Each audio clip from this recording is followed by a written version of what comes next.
perkenalkan, nama saya Debbie Anggraini dari mahasiswa Politeknik Kesehatan Kementerian Kesehatan Surabaya. Saya dari jurusan keperawatan gigi. Nah, di sini saya akan menjelaskan mengenai komunikasi terapeutik. Apa sih komunikasi terapeutik itu? Yuk, simak yuk. Seperti yang kita ketahui, komunikasi itu sangat penting untuk mengetahui apa saja yang akan disampaikan oleh orang lain kepada kita. Sedangkan komunikasi terapeutik adalah komunikasi yang secara sadar kita lakukan untuk membantu proses kesembuhan pasien. Dalam video ini kita akan membahas mengenai komunikasi terapeutik pada pasien yang memiliki keluhan pada karang giginya. Sebelumnya, kita harus memperhatikan hal-hal sebelum kita melakukan komunikasi terapeutik dalam dental. Di sini ada 4 fase. Yang pertama, fase pra-interaksi. Yang kedua, fase interaksi. Yang ketiga, fase kerja.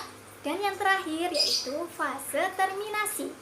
Nah, di sini saya akan menjelaskan mengenai fase pra-interaksi. Yang pertama ada evaluasi diri. Kita sebagai perawat gigi harus memiliki pengetahuan yang cukup untuk melakukan tindakan ini. Nah, kita juga harus mengeksplorasi perasaan, harapan, dan kecemasan. Di sini juga harus memikirkan cara menghadapi pasien.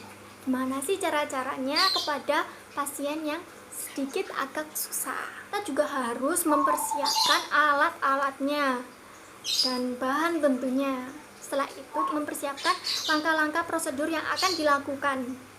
Setelah selesai, kita masuk ke dalam fase orientasi, di mana kita harus mengenalkan diri kepada pasien dan juga pasien mengenalkan diri kepada kita.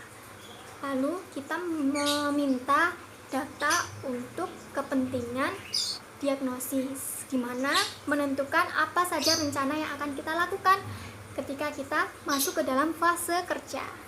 Tidak lupa juga kita harus menerangkan kepada pasien sejelas-jelasnya. Jika kita ketika bekerja harus memberikan penjelasan yang cukup agar pasien tidak kaget apa saja yang harus dimasukkan ke dalam rongga mulutnya. Tahap kerja kita harus mementingkan perasaan yang dirasakan oleh pasien. Jika pasien merasa tidak nyaman, maka kita harus menghentikan tindakan kita. Nah, setelah proses fase kerja, kita perlu ke fase terminasi, di mana fase tersebut menjelaskan tentang bagaimana yang akan dilakukan pasien setelah perawatan. Ya, istilah lainnya seperti instruksi untuk apa saja dan bagaimana saja mereka bertindak setelah keluar dari ruangan perawatan. Dan jangan lupa untuk menjelaskannya secara jelas. Sekarang lihat contoh pengaplikasiannya yuk. Selamat datang, selamat siang, dengan saya Debbie Anggraini. Ada yang bisa dibantu? Iya, saya mau periksa gigi. Baik, akan saya ambil datanya terlebih dahulu ya. Kalau boleh tahu keluhan utamanya apa ya? Gusi saya sakit, terus bau mulut dan sering berdarah gusinya. Teman-teman jangan pernah lupa untuk menggunakan APD secara lengkap, seperti pelindung wajah, masker, sarung tangan, dan juga jas lab, agar kita terhindar dari penyakit infeksi silang. Setelah itu kita baru mengerjakan fase kerja. Nah, sekarang saya akan membersihkan karang gigi kakak. Di sini karena kakak memiliki karang gigi yang sangat banyak, saya menggunakan alat scaler elektrik, di mana scaler elektrik itu digunakan untuk membersihkan karang gigi menggunakan listrik. Nah, kalau misalkan karang gigi kakak hanya sedikit, nanti saya akan menggunakan scaler manual, di mana hanya menggunakan alat saja tanpa menggunakan listrik. Dan ini nanti akan terasa sedikit sakit. Mungkin kakak bisa menahannya ya. Wah iya ya, rasanya lega, plong. Yang ada di mulut ini rasanya kayak udah hilang, lepas semua. Iya. Nah, di sini saya akan menginstruksikan untuk selalu menggosok gigi 2 kali sehari. Eh, yang tepat yaitu di waktu kita setelah makan dan sebelum tidur, itu yang paling baik.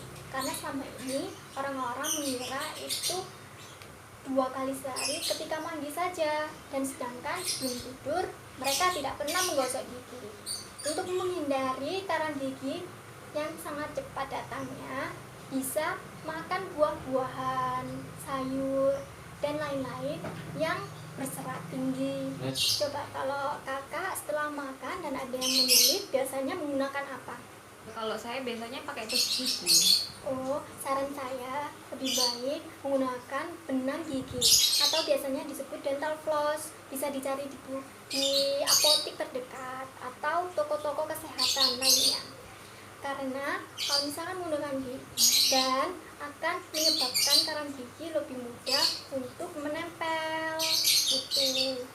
Jangan lupa juga untuk selalu cek kesehatan gigi selama 6 bulan sekali, ya.